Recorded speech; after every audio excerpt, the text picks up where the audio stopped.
favorite media this year. My top 4, like I said in the first part of this video, I couldn't break it down to 3, so it's gonna be 4. Books are Book Lovers by Emily Henry. I'm not gonna say much more about these things. I'm gonna mention them. If you have any questions about them, feel free to reach out. I'm not the best at giving book reviews, even though I have written quite a few of them, just like short ones.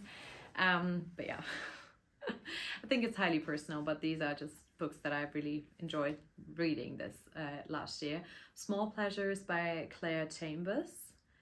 And then lastly, for like the paper format, like the analog books, is Emily Pine's Notes to Self. And then I listened to the audiobook of Eleanor, Oliphant is Completely Fine by Gail, Honeyman. And I really, really like that as well. When it comes to films, my favorite movies or films that I watched this last year were firstly The Banshees of Inisherin, or Inisherin, The Banshees of Inisherin, The Banshees of Inisherin. I am not really sure how to pronounce it. But yeah, that was a fantastic movie. It's actually one of my favorite moments in cinema last year. Secondly, Aftersun. I really enjoyed watching that. I actually didn't watch it in the movies. I watched it on Mubi.com. And then Oppenheimer, and lastly, Barbie. I know the last 2 are pretty cliche because everyone kept talking about them, but I found them to be impactful on me in different ways, all of them. And like I said, I wouldn't get into them too much, so otherwise we're not gonna get through them.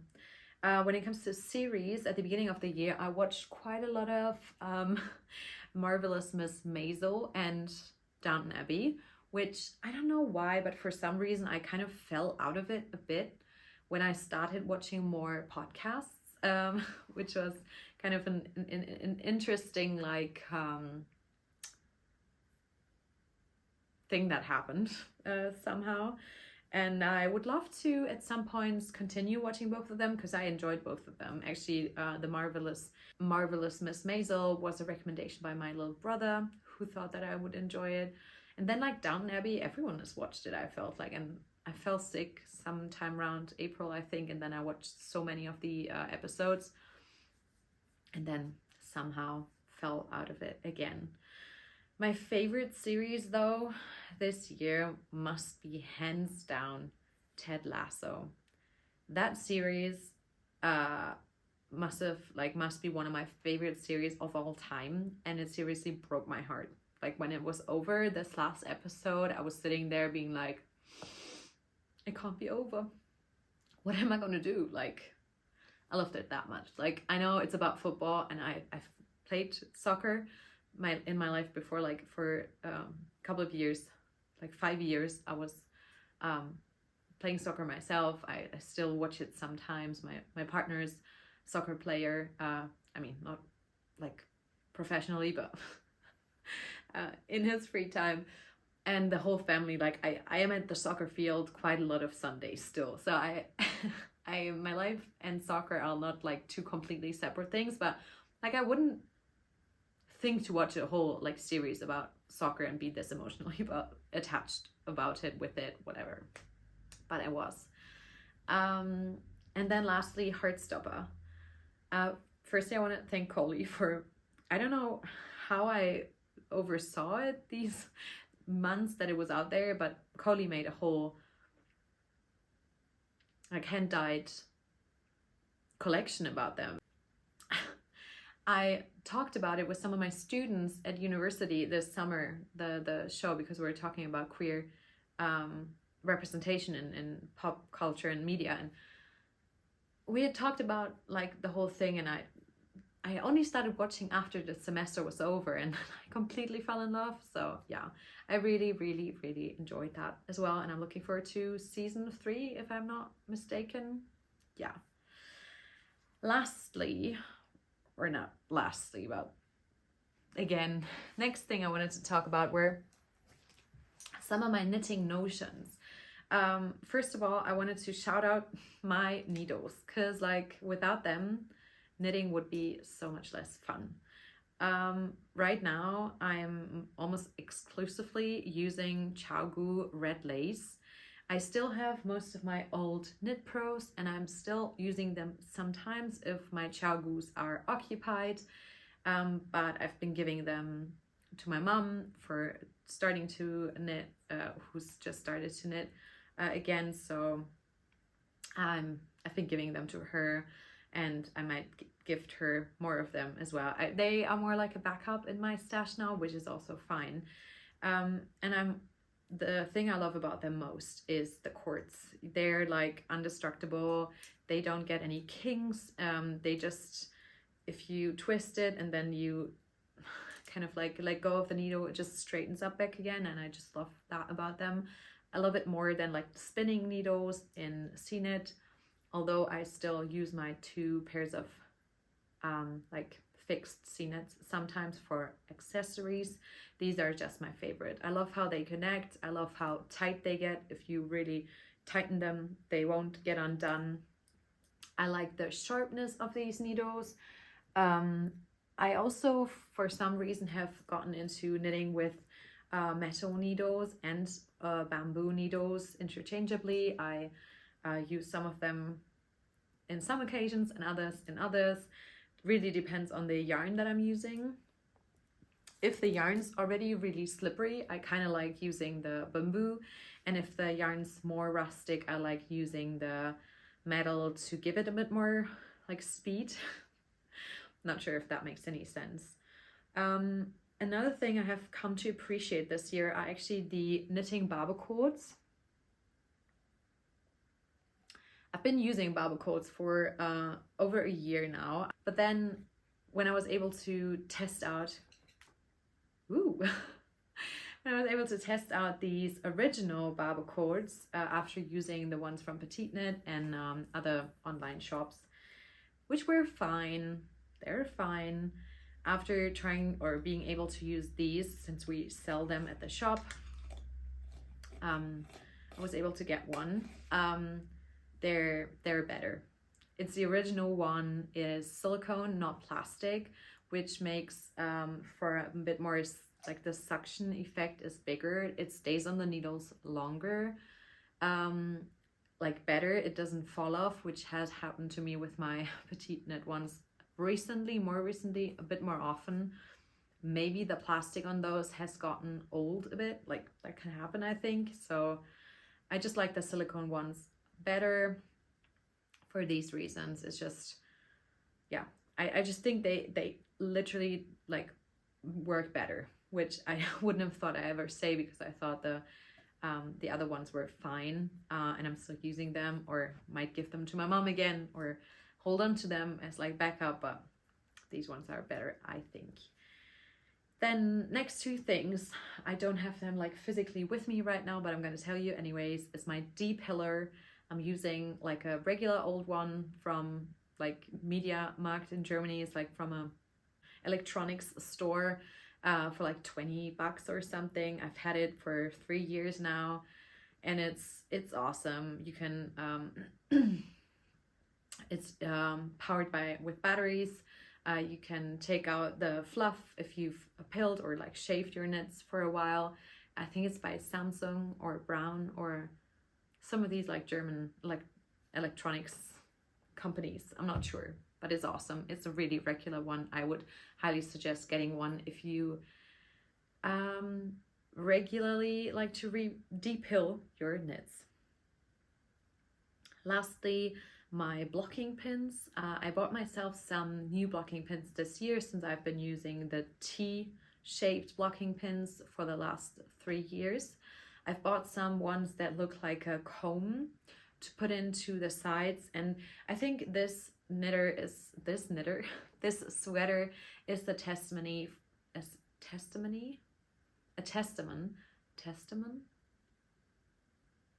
This sweater is a great example of why they were so great. I think I've achieved like a really straight line on my bind offs, on my the ribbing didn't cinch in too much because I blocked it out to be like it's supposed to look, or the way I wanted it to look.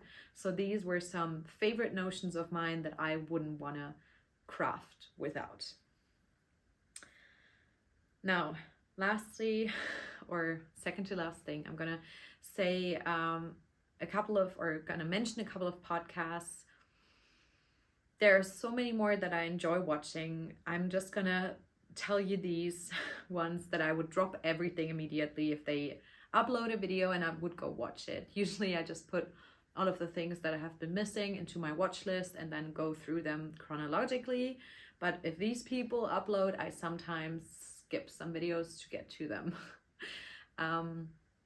Some of them have been on this list since the year before. Some of them are a bit newer. And like I said, I might be missing some. These are just some or most of my favorite ones. And I'm not going to go into too much detail. I actually liked how Anna from APT Atelier did it. She only mentioned 3 people, but then went into a bit more detail why she likes them. I'm going to do it in more of the more the merrier way. Anna's one of the ones I would have mentioned as well. And you can check them out for yourselves, or you already know them, or you like my style and then you're gonna like them as well. I'm not sure. I'm gonna just say their names. So firstly, True Lane Knits, Chelsea is a go-to for me. Always, immediately have to click on a video if she uploads. Then nextly, Brooke Willow, Anna. She just inspires me all the time with knitting, spinning, and sewing. So she is a great resource for multi-craftual people. Knitting Traditions, Inga, who's probably going to take a break in podcasting soon because she's going to have a baby. Congrats again, Inga. I've just been enjoying watching her videos so much for loads of months now, so I'm watching her for some time as well. She has a huge stash. She knits between some more commercial stuff, but loads of like more indie or like special designs as well. And she has just a very high level of skill like within herself, I think, and that shows, and it's inspiring, I think. Then the Woolly Worker, Venetia, who I have been mentioning loads here. I just like her kind of like snappy and kind of, what's the word? Like she is structured and organized approach about knitting. She knits a lot. She has loads of finished objects all the time. And she has a completely different color palette to what I would knit. But that's interesting to look at as well. Like we're both blonde women and we suit completely different things, but still we like some of the same patterns, even though we would knit them in a completely different color. And that's why we're going to do our second little mini cow soon, which I think is nice. And I just like her as a human being as well, which is nice. Then Laura Penrose, who I got to test knit for, like I said, recently. I just like her vlogs. I like her approach about being honest about challenges in life. I feel like we have a similar approach to talking about mental health online, which can make you feel a bit vulnerable at times, but yeah, I think she has some incredible designs. She's really inspiring in many ways, and I would love to meet her in person. I think she is really nice to be around as well. Then next is Knits Amy. Amy, we almost got to meet this summer. Amy actually texted me that when she was going to work in Poland for a couple of weeks, if we wanted to meet up in Berlin. Unfortunately, Berlin isn't around the corner from where I live, although I hesitated and thought about driving up to Berlin just to meet Amy for a couple of hours. But then in the end, it just wasn't feasible for me to drive up there to meet up, get a train, book a hotel and everything. But in the future, I would love to meet Amy in person. I think she's such a kind person, very calm, still very structured, organized, informative in her way of podcasting. I think she's great in just making what she wants to make. She doesn't get distracted too much by other things, which is also something that she had confirmed now when she was talking to Vanicia in the live chat, in the live stream, controversial knitting opinions that they did together in the charity live stream, which I found to like make that point even more like, woo, the sun is coming up from over there. Wow. Okay. Which really like cemented that opinion I had about her being like very much, she just like knows herself, I think, which I think is a great quality to have. Then Knit and Grace, Mia, I've just found her this year, which I was really happy about. I'm actually just in my break was watching her 2023 knits video. I think she also has a bit of a different style to what I would make, although there's always a couple of projects sprinkled into there, into the roundups that I would also choose. And I think it's cool to like get outside your own like bubble of patterns that are always being knitted around you and just look at new stuff. She's also been a great resource for learning about hand spun, and yeah, I just enjoyed like seeing the connections between some of these podcasters and friends that I would love to meet in person one day, which rounds up my list almost with Young Folk Knits and Hand Knit Letter, Casey and Becky, who I've also enjoyed watching, no, not watching, but listening to their Spotify podcast, but they haven't uploaded in a while, and but they're both uploading videos to their YouTube channels, which I enjoy watching. They both seem like lovely people, and I would really hope to meet them one day, both of them. They have really nice pattern choices. Like some of them are a bit more advanced than what I would pick usually, but that makes me more adventurous, I think, seeing other people what they pick. And like I think Casey and I have a similar-ish color palette, and I enjoy that, and they just both seem really lovely. In whichever contact we had so far, I always felt nice, yeah, talking to them. And then my two newest kind of additions to my roundup in podcasts are Tangerine Knits and Hip Knit Hooray. These are Ichi and Rebecca, two podcasts that I have only found this year. I think Tangerine Knits, so Ichi has been was recommended to me by Chelsea, and then Hip Knit Hooray I found through the, I think, YouTube algorithm. And then Rebecca did this like scrappy ornament cal, which I took part in because I was incidentally knitting ornaments too at the same time, although not on the same scale as she was. She was making loads of them, and I really enjoyed all of her latest the podcast that I listened to. Both of their styles I think is calm but still funny, like a bit cheeky. Interesting, very individualistic on a level. Like Tangerine Knits, Ichi is modifying most of what she's knitting in a way to fit her style the best. I think she's knitting more so similar colors to Vanicia than me, which is also interesting to think about, like these color seasons and what people would make based on maybe their coloring and their hair, and if they're high contrast or low contrast and these things. And then Rebecca, I think, has also been knitting quite a bit like petite knit, bubble knits, but then also been branching out with mostly with these like ornament knits, as well as what she's planning to make in 2024, which this is all content that I highly enjoy, and there is more, and I might make a point of recommending some podcasts again in the new year every now and again. But yeah, that is it for now. I want to quickly say my January focus before moving on to saying goodbye to you guys. I hope you enjoyed this. I'm gonna make more of like a Q1 planning video. This last week, like I said, I've been trying to take a break for my wrists and some of the pain that I've been experiencing. I've been stretching, but also not knitting has been on the agenda, unfortunately. But my main focus in January is to finish my Barber shawl.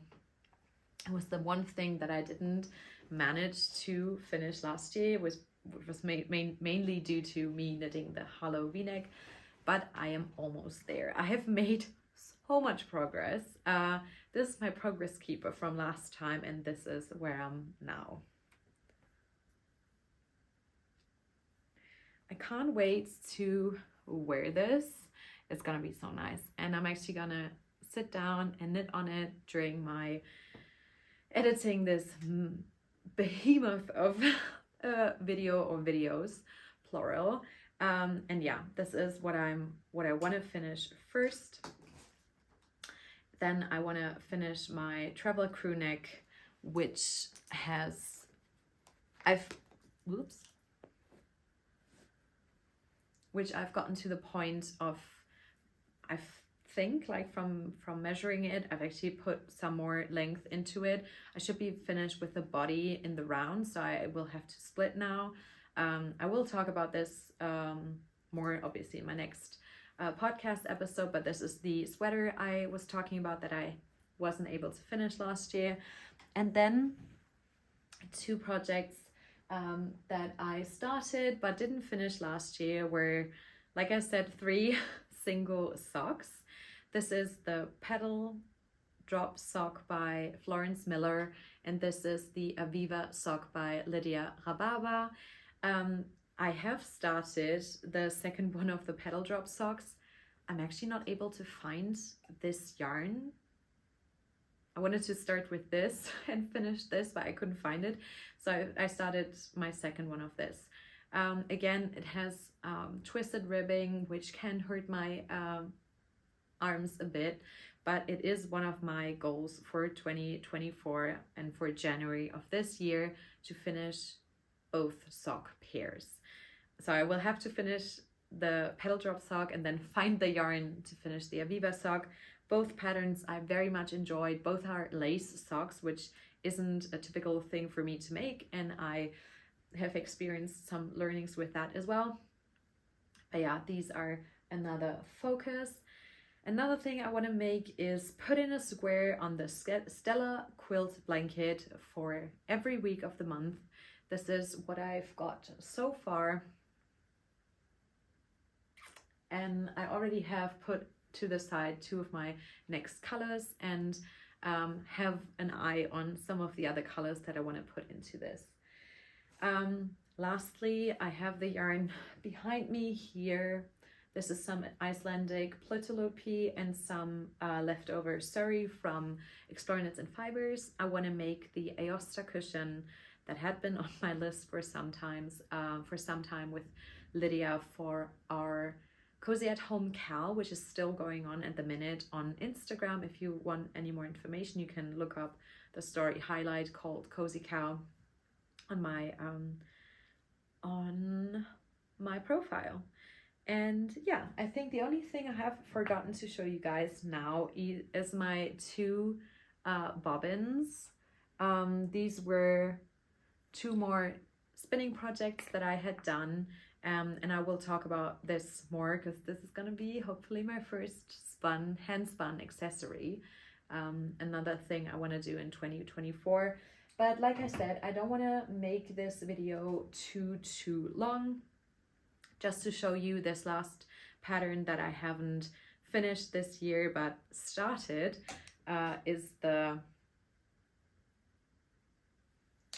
it's a Cozy Comfort throw by a homespun house, and I will have to find a solution still on what to do with my ends, and I want to knit more into this.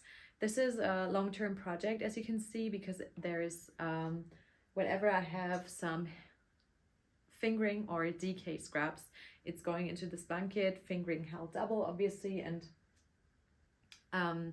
the DK single.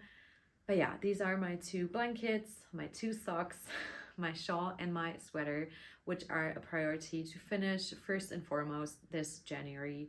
I also want to cast on the Mudo finally, but like I said, that's enough for now. Thank you so much for watching. If you have any more questions, feel free to leave them down below.